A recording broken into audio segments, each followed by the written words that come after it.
In hindsight, these statements seem laughable, but they were made by some very intelligent people. Why were these statements so short-sighted? Because they were seen through the lenses of their own experiences and perceptions. They were subject to their biases, assumptions, and autobiographies, just like you and me. The problem is, we think we see the world as it is, when in fact, we see the world as we are. We see everything through the perspective of our own paradigm. The word paradigm comes from the Greek root paradigma, meaning pattern. The pattern we expect to see, or the mental image of the way things are. A paradigm could also be compared to a window through which people see the world. Imagine for a moment that each of these panes of glass represents various paradigms people hold. If people saw the world in these ways, what would they do? And what results would they get? I'm too old to change, one might say. Another might say, anyone can change. One could say, those people are all alike. Another, everyone has unique strengths to offer. This company is in a no-growth industry.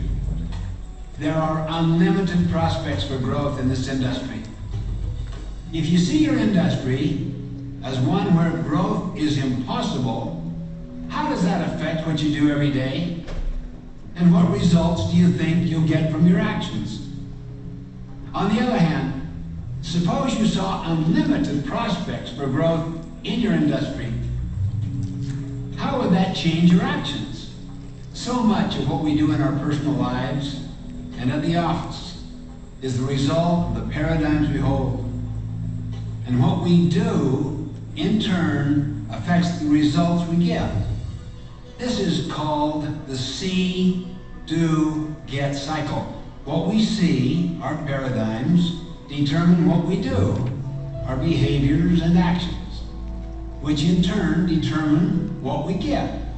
And unless we consciously stand apart from and examine our paradigms, we might never see that perhaps many of them are distorted, short-sighted, or just flat out wrong.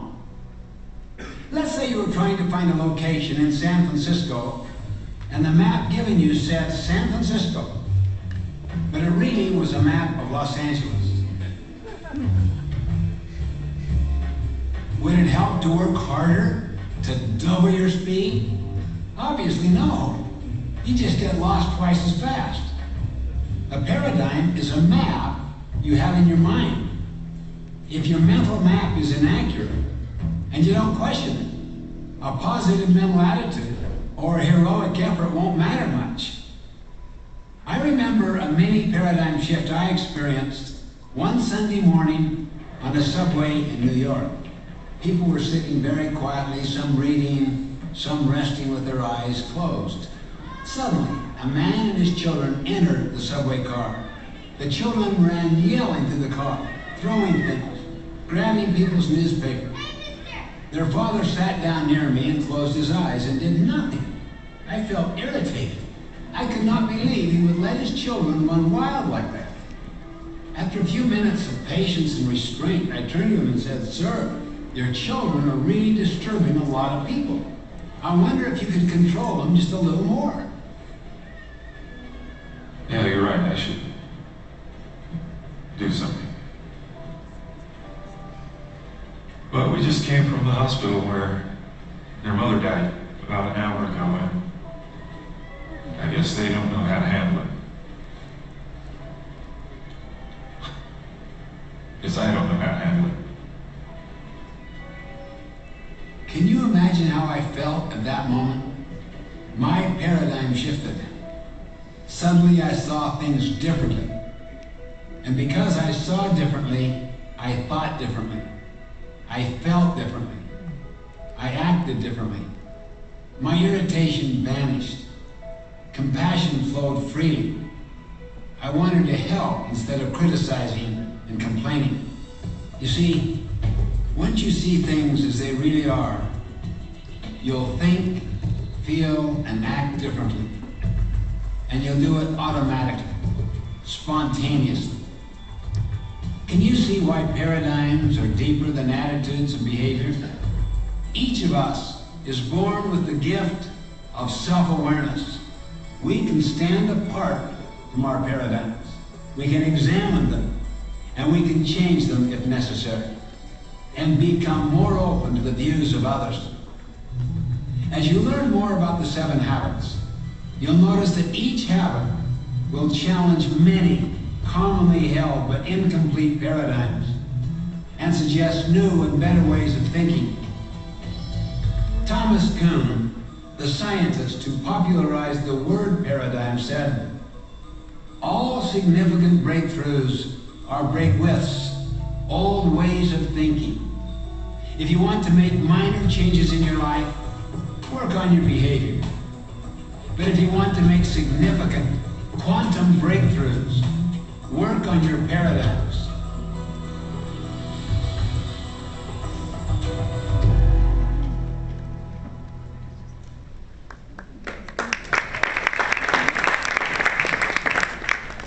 So the challenge for sales leaders becomes, what is it that you see? It was interesting to hear about the Beachbody challenge.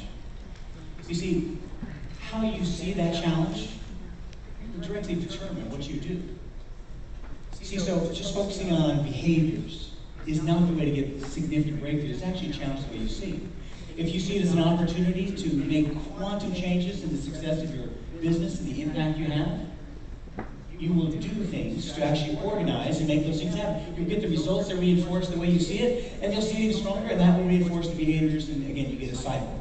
And also, if you feel like, yeah, this is just one more thing, that too plays out in terms of your behaviors, what you say to other people, how you behave and engage with them, and the kind of results that you'll see, which reinforces your skepticism about it in the first place. What do you see in terms of your responsibility as a sales leader? Because if you want to get significant breakthroughs, if you want to make that big jump in sales, don't focus on what you do. Focus on what you see. I think it was a tribute to Einstein, because he was smart. Wasn't it someone like Einstein who said the definition of insanity is? Yeah, doing the same things over and over. So again, if you're thrilled with the performance of your sales organization, keep doing what you're doing. If you're not, consider thinking differently. And it seems like this weekend provides a tremendous opportunity to do just that. Stephen shared this quote. If you want to make minor incremental changes, again, and improvements, work on practices. You see, you could start earlier in the morning. You could work 13 hours instead of just 12 and a half. You could work 6 days instead of just 5 days. If you want, and you'll get some incremental change. You can talk to one person more a week. See, it may not be about talking to one person more a week or even one person more a day. It might be how you engage with them, how you see your role could make the biggest change for you. Now, I'd like to share with you 5 mindsets, 5 ways of seeing. These are 5, again, if I were to boil it down to kind of like the bedrock of interaction in a way that you get better understanding from people, they understand you, you kind of take the games out of it and you get real. I'd like to share with you 5 mindsets. Each one of these mindsets are potentially a break with kind of the traditional way of doing things. Let's take the first one. The first one is the mindset that we and our customers want the same thing. Let me just check. Does that make sense to you? That we and our customers want the same thing. And what I suggest it is it's a solution that exactly meets their needs. So if they just want some fitness project, they just need some Shakeology, if it's just dietary, if it's a business opportunity, whatever it is, the idea is to give them a solution that exactly meets their needs. Now, exact may be strong, and I'm raising the bar as high as I can. Needs and wants change. But the idea is if you can actually get them something that really delivers the results they want, even if it's not what you want, I would suggest that's a good thing. We want it, I suggest they want it. So if what we see is the mindset of getting our customers exactly what they need, meeting them where they are, delivering with quality. We have a saying that says, quality drives quantity. It's part of your success. The quality of your products, the quality of your interactions. It's the genius behind the Beachbody Challenge. The idea is, yeah, let's not get people hooked on making tons of money. Let's get people what they need, what they value. Let's start there. Now, in order to do that, we've got some ways to engage with customers. We could just tell them what they need. Hey, I got something you need. And you just tell them, huh? In fact, the more passionate you are, maybe you've experienced the nausea of passion. See, when you're on the receiving side, it's nausea. When you're on the giving side, it's passion.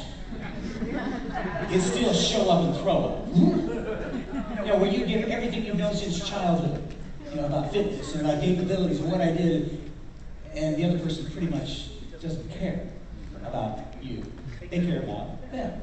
Now, again, it's very typical. We might show up and just tell people what they ought to be doing. Or we might just accept what they ask for. Hey, what I'm looking for is, and they ask for it, and we give it to them, and what could be wrong with that? Well, just accepting also is a challenge, because what if they actually could use some other things?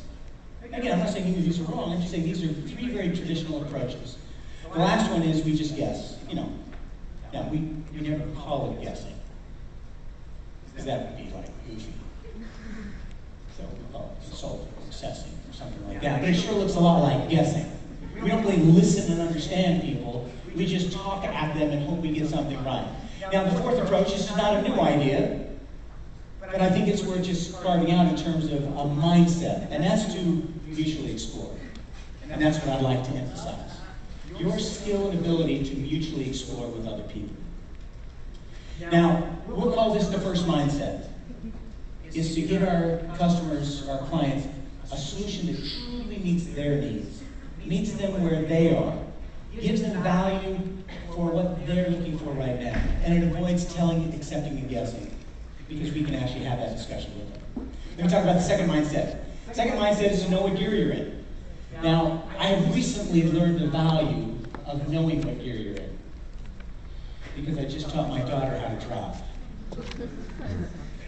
Bless her heart. I love my little girl. And she went through the driving classes, you know, she went through the things where she drives, you know, learns all the book learnings, and then they turn to the parent and say, yeah, you go out on the road with her. No, you go. So I take her out and teach her how to drive. So we go into a parking lot and I teach her how to shift. You know, rear first, put it in the clutch. Oh, not that much. No, you turn to the wipers on, stop. No, you know, you go through the whole thing. And then it's time to actually go out on the road. So we get on the road, and it's, you know, she's doing pretty well as first. Second, as she's going into third, what she thinks is third is actually reverse. Yeah, I did the same thing. My Audi transmission may sound, I will never